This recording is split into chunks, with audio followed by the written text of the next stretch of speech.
أعوذ بالله من الشيطان الرجيم والذين كفروا أعمالهم كسراب بقيعة يحسبه الظمآن ماء. سورة النور 9 نمبر آیت دی. په مخکې آیتونو کې د مؤمن د زړه مثال د هغې دوران وشوله چې د مؤمن زړه په څه باندې نوراني کېږي. د هغې د زړه حیثیت چاختې سره، شیشې سره، د رڼا سره، د زیتونو تېل دا ټول ورکول شو چې په دې هر څه کې کمال دی او رڼا ده پکې. که په انسان کې د هر طرف نه دینداري را جمع شي نو داسې نوراني او رڼا والا ژوند به انسان تېروي. اوس په دې آیتونو کې اصحاب الظلمات ذکر کوي، تیارو والا خلق، هغه خلق چې د هغوی زړه کې توره تیاره ده، چې دا د کافرانو زړونه دي، زړونه تباه برباد دي. د دې بیا عجیب عجیب مثالونه ورکړي دي. دلته 2 مثال ذکر کوي. مفسرین لیکي د اول مثال دا د منافق دی، چې منافق انسان نیک عملونه کوي، لکه منځونه کوي، زکات هم ورکوي، روژې هم نیسي، صدقات هم کوي، خلکو سره ښېګڼې هم کوي، مګر دا هر څه برباد دي. ولې برباد دي؟ ځکه هر نیک عمل چې څوک کوي دا 2 شرطه لري. یوه طریقه د نبي علیه السلام ده او بل اخلاص دی، او د منافق انسان په کار کې اخلاص نه. دویم مثال چې دی دا د ښکاره کافر دی، چې دا همیشه په تورو تیارو کې پروت دی.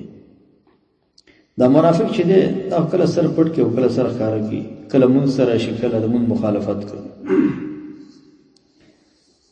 حافظ ابن کثیر لیکي و دا اول مثال دا د هغه چا دی چې هغه کافر دی او دعوت کفر ته ورکوي، یعنی د کفر او قسم ته مقتدا ګرځېدلی دی، امام د کفر ګرځېدلی دی. او دویم مثال د جاهلانو مشرکانو دی چې شرکی تقلید کوي. دا اول مثال د مشر او د مقتدا د کفر دی، او دویم مثال په کفر کې د تقلید کوونکی دی. چا دا فرق کړی دی چې اول مثال د کافر او د مشرک د نیکو اعمالو دی، چې دا هم د کفر په وجه اعمال برباد دي. دویم مثال د کافر او مشرک د بدو اعمالو دی چې ټوله توره تیاره ده. ظاهر دا چې دا دوه مثالونه د کافر دي. اول کې کفرو لفظ راغلی دی، او فرق دا دی چې اول مثال د کافر د عمل د بربادي دی، او دویم مثال دی چې دا تورو تیارو والا. نو د کافر انسان عمل برباد دی، ځکه دغه عمل کې داسې نشته چې رڼا ولا پیدا کړي. عقیده هم خراب ده، اعمال هم خراب دي، هر څه خراب دي، او د عمل بربادي او تیارو والا دی. دا 2 صفتونه ذکر کړل، یا دواړه د کافر دي، یا یو مثال د منافق دی او بل د کافر دی. او چې کله دواړه مثالونه د کافر شي نو په دې کافر کې منافق هم داخل دی، ځکه دا منافق هم کافر دی. خو مخکې دا خبره موږ کړې چې ګوره منافق په 2 قسمه دی، یو ته عملی منافق وي، بل ته اعتقادي منافق وي، بل ته شکی منافق وي. اصل کې 3 دي. دا خو آیات دی، دا موږ چې ذکر شو، د دې آیات تطبیق علماء ذکر کوي. د دې آیات ترجمه ضروري چې یو تطبیق کوو. والذین کفروا،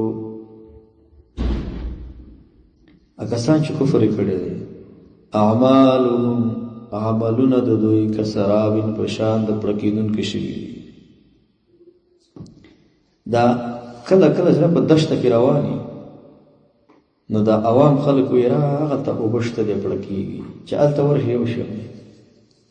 دا بعضې عوام خلک وایي هغه ته د پیري کور دی، دی د پیري کور د شګوبل چې ورته دي ته سراب وایي. خلک دلته عمل کوي چې دا کافران منافقان چې زموږ هلته کامیابي وکامیابي، چې جنت ته ورشي یو شی نشته، اخرت کې به یو شی بقیعة په میدان کې، یحسبه چې ګمان کوي په هغې باندې الظمآن تږې، ما د اوبو، حتی اذا جاءه تر دې چې کله راشي هغې ته لم یجده شیئا هیڅ هلته پیدا نه کړي ووجد الله عنده او منده کړي الله تعالی د هغه سره ووفاه حسابه پوره حساب له ورکړي والله سریع حساب الله تعالی زه حساب کوونکی د دې مثال علما د ذکر کوي چې کافر نیک عمل وکړي ځکه ډېر کافران دې نیک عمل کوي ابو جهل چې د 55 حجونه کړي او بې پیدي د مکې مشرکانو به د کعبې ډېر احترام کوو ډېر عزت به یې کوو خو بت پرستي هم کوله حجاجو له به یې اوبه ورکولې او کجورې ورکولې خوراکونه او څښاکونه دغه ورکول خو ټول بې پیدي دي بې پیدي په دې دي چې مقابل کې دلته دوی سره ایمان نشته په الله باندې ایمان چې کله نه وي نو د اعمال پیدا نه رسوي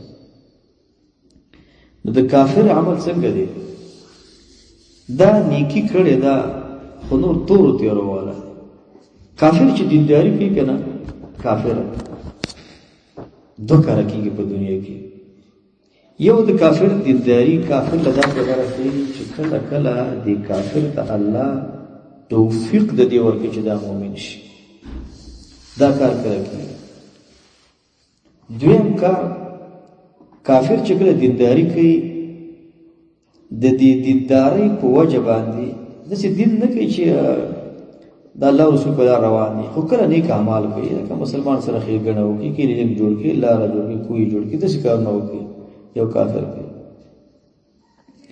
د دې کفر په وجه باندې په کافر باندې الله په دنیا کې د مال پراخي راوړي کله کله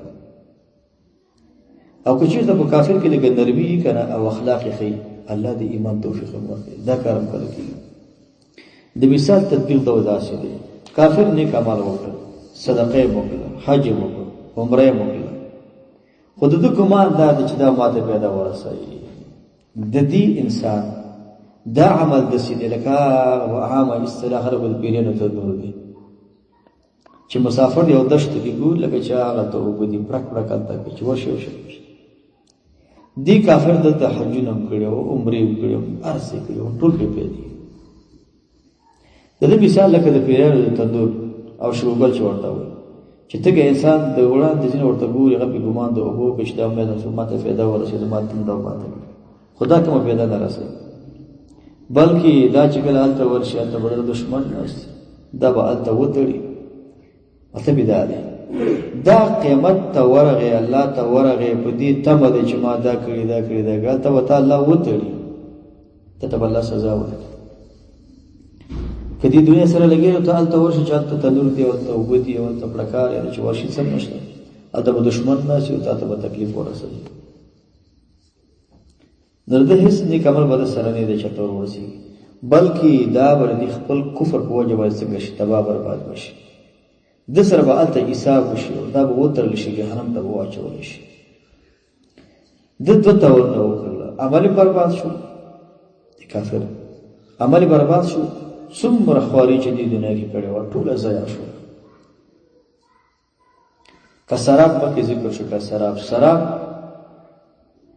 د ګرمۍ په موسم کې د غرمۍ په وخت کې انسان په صحرا کې وړاندې وګوري ورته معلوم شي دلته اوبه دي دې ته علما سراب یا شګلنه علاقه چې د سړی نظر واچي دا شګه د وړاندې ځینې داسې کله کېږي دا شګه یو قسم ته چمک کوي خلکو کې دلته اوبه دي خلق ګمان د اوبو کوي خو هلته اوبه نه ووجد الله عنده ته په کلام د الله تعالی کې تقدیر یا څه کې داسې دی لم یجده شیئا فکذلک الکافر لا یجد من جزاء عمله شیئا بل وجد الله عنده کافر به هلته هېڅ څه پیدا نه کوي دغه شان کافر به د خپل عمل هېڅ نیکه بدله هلته ونه مومي بلکې الله به ورسره حساب وکړي د کافر سره به الله تعالی حساب کوي دا د کافر حال دی بل مثال څه ذکر کوي مخبر موږ دوه مثال دی آیتونه او کظلمات یا مثال د دوی په شان د تیارو دی فی بحر لجی په دریاب جوور یغشاه موج چې پټ کړی وي هغه لره چپې من فوقه موج د پاسه د هغه نه بله چپه وي سړی اوبو کې ولېږي د اوبو یوه چپه راشي د هغې چپې د پاسه بله چپه راشي لکه تاسې به نوې خبره اورېدلې چې په اوس په وروس کې اوس زلزله شوې ده ډېره خطرناکه چې داسې کله په تاریخ کې نه ده شوې، دا اوس شوي او زیات امکان یې دا دی چې سونامي توپانونه په بعضې اروپایي هېوادونو کې ورسره رامنځته شي. دلته وایي چې چپه راځي او د هغې چپې د پاسه بله چپه، یوه چپه او د پاسه بله چپه او بیا پکې شپه هم ده، تورې تیارې، ظلمات بعضها فوق بعض، تیارې دي بعضو د پاسه د بعضو، تیارې د پاسه تیارې. د انسان چې د کومو تیارو سره مخ کېږي که دا هر څه انسان ځان سره کړي دي. انسان څومره کمزوری دی، په دې دنیا کې ډېر څه انسان نه بدن کې ډېر قوي دي، دا غرونه قوي دي ډېر بدن لحاظ سره، دا ونې دا ډډونه دا ډېر قوي دي، خو دا ورته نه ځي، دا ونه هم ورته نه ځي، دا غره هم ورته نه ځي، دا ځمکه هم ورته نه ځي، دا حیوانات هم نه ځي، دا نباتات هم نه ځي، همدا انسان دی چې ور روان دی. ځکه دا دنیا اصل کې الله انسان ته جوړه کړې وه چې ته دلته نیک عمل کوه، انسان هسې ونه کړل. ځکه چې ظلمات فوق بعض، تیرې دي بعضې د پاسه د بعضه. اذا اخرج یده، هر کله چې راوباسي لاس خپل، لم یکد یراها، نږدې نه دی چې وګوري خپل لاس. لکه سره چې په توره تیاره کې انسان د خپل لاس داسې کړي، د خپل لاس بېرته ورته نه ښکاره کړي، دومره تورې تیرې. او وروسته یاد کې داسې شی وایي ومن لم یجعل الله له نورا، هغه څوک چې ونه ګرځوي الله تعالی هغه ته رڼا، فما له من نور، نشته هغه لره هېڅ رڼا. چې الله تعالی تا ته رڼا درنه کړي که نه، د ته به رڼا د کوم ځای. د دې دوه قسمه تشبیهات دي، تشبیه د مفرد سره، هغه مرکب د مرکب سره. د مرکب تشبیه لږ اسانه ده. یو انسان ځان سره دا سوچ وکړي چې یو جوړ دریاب دی، په جوړوالي کې دننه ډېرې تورې تیرې دي. ځکه داسې دریابونه شته چې په هغې کې دننه په کیلومترو مزل کېږي لاندې، په دې جوړوالي کې دا شته. یو انسان د دریاب په جوړوالي کې لاندې دی، بیا دې د پاسه د اوبو چپه راغله او د هغې چپې د پاسه بیا بله چپه راغله، یعنې چپې د پاسه بله چپه راغله. نو په دې وخت کې به د انسان څومره هیبت ور اعلان کړه. کله چې دې د پاسه بیا ورېځې هم روانې، ورېځ هم توره تیاره او د اوبو یوه چپه او د هغې د پاسه بیا بله چپه، څومره یېره به دې وخت کې د انسان په دې بدن کې پرته وي. د دې وجه نه د کافر دا ژوند هم داسې دی، فکذلک الکافر فی ظلمات وحیران. د کافر ژوند هم چې دی دا په تورو تیارو کې وي او په حیرانتیا کې وي.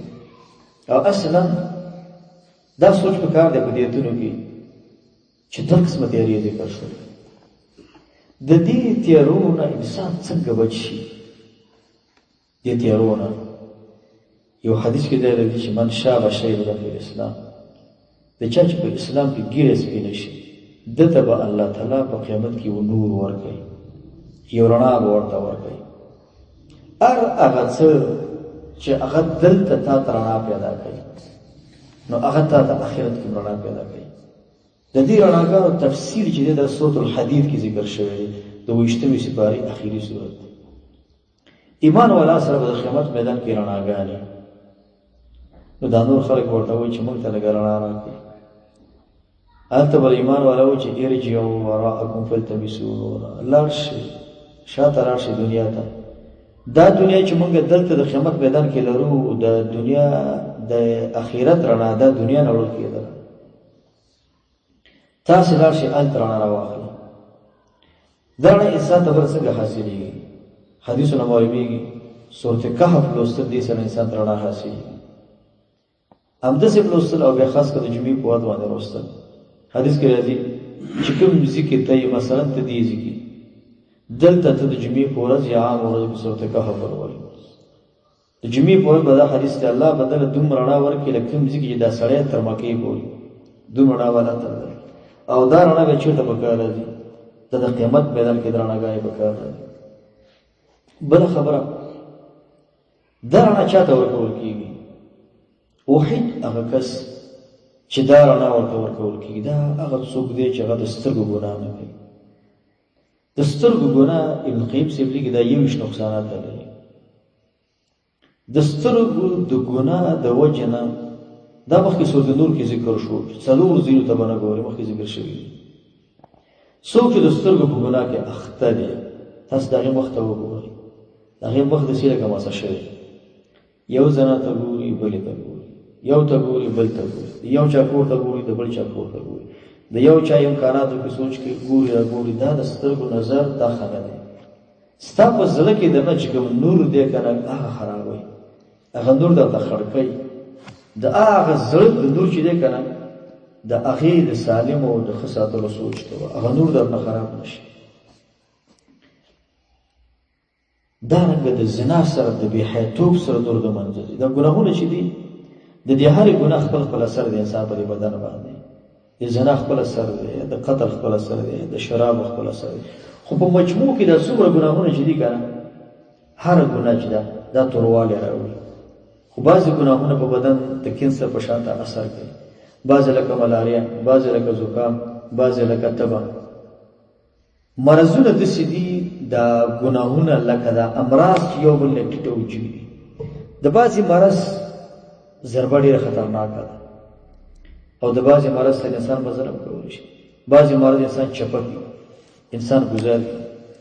کله کله انسان ډېر خراب حالت ته بعضې امراض ویسي. حدیث دا معلومیږي چې کله څوک دنیا کې ګناه وکړي نکتت فی قلبه نکتة سوداء، د ګناه سره سم په زړه کې یو ټاکی ټک تور کېښودلی شي، متوجه شي. مثلا یو سړی د غیبت یې وکړ، دروغ یې وویل، د سترګو ګناه یې وکړله، چغلخوري یې وکړله. څلور ګناهونه ما ذکر کړل. چغلخوري د دې خبره هغې ته وړل، د دې دې ته وړل، دا چغلخوري ده. غیبت یو سړی نشته، موږ د هغه باره کې خبرې کوو. او غیبت هم دې ته وایي چې د یو چا باره کې ته هغه خبرې وکړي چې دا خبرې مخامخ ورته نه کړي، دې ته غیبت. غیبت هغه خبرې دي که هغه کس ته دا خبرې ورسي هغه پې خفه کېږي، دې ته غیبت. لکه بعضې خلک وایي دا خو هغې کې شته که نه، خو همدې له غیبت وایي چې دا پکې همدې له غیبت وایي چې نه او ته کې هغې ته خو تهمت وایي.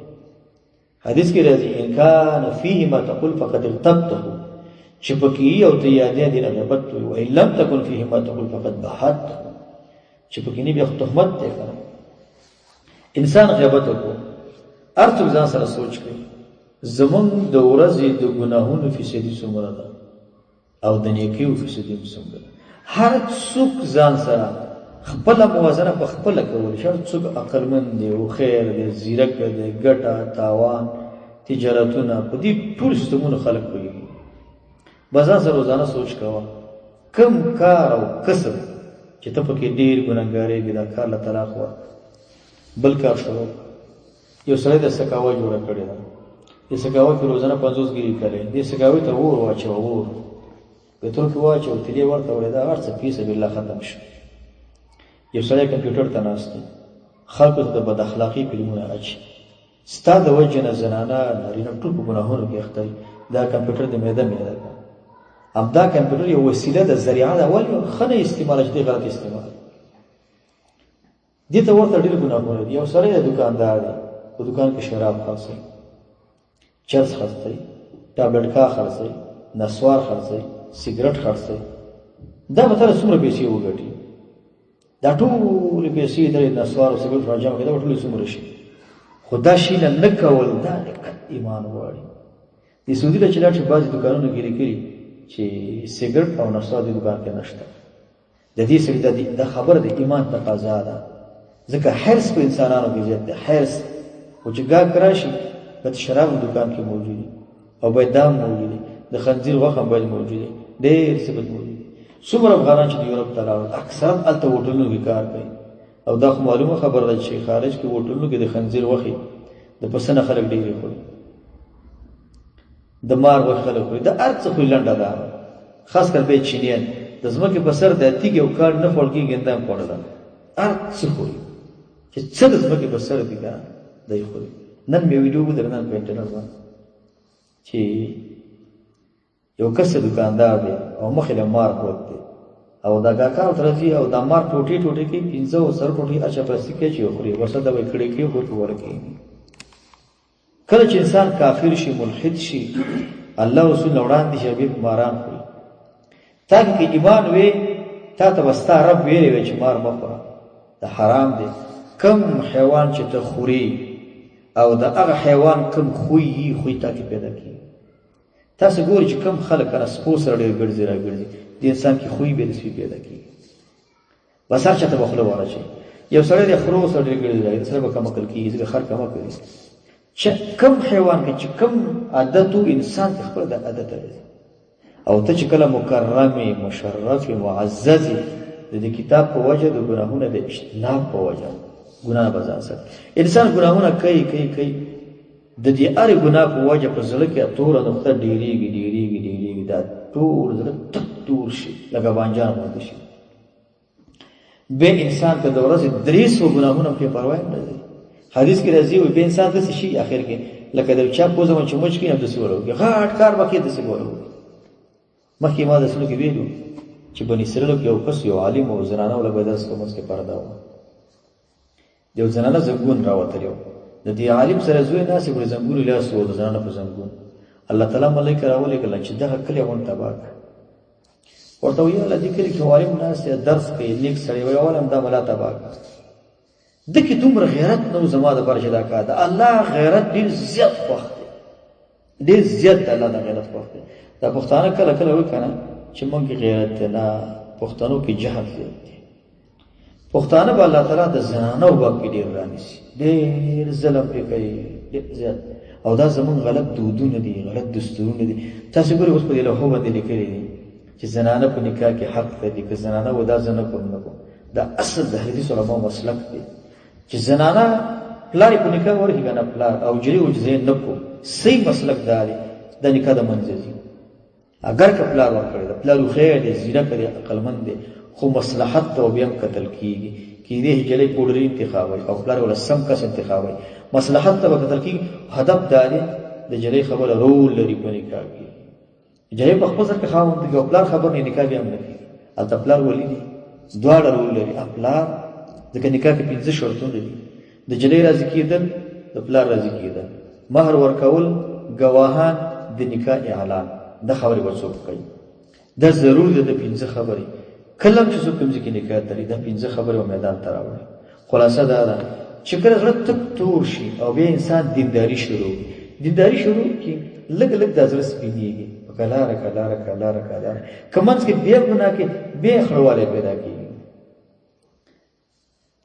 کله چې انسان کې د دینداري ډېره شي که نه د انسان دا ځان بیا دا غواړي چې مړه ځان ته د غر په څوکه کښېنه ورته دې راوت کوه چې هېڅوک هم نه ګوري چا سره کښېنوي ځکه چې څومره د خلکو سره دا ناستې ولاړې کې یا دروغ دي یا غیبت دی یا خندا ده یا د دنیا فضایل دره ذکر کوي یا د امریکا واشنګټن ډي سي فضایل دره وایي ته موجود څه شی وکړم څه شی خلک چې موږ واشنګټن ته ورسو دومره فضایل بدلې وو او ستا به غونډه تقوا او تزکیه د نفس په څه لګي ټوله بدله خرابه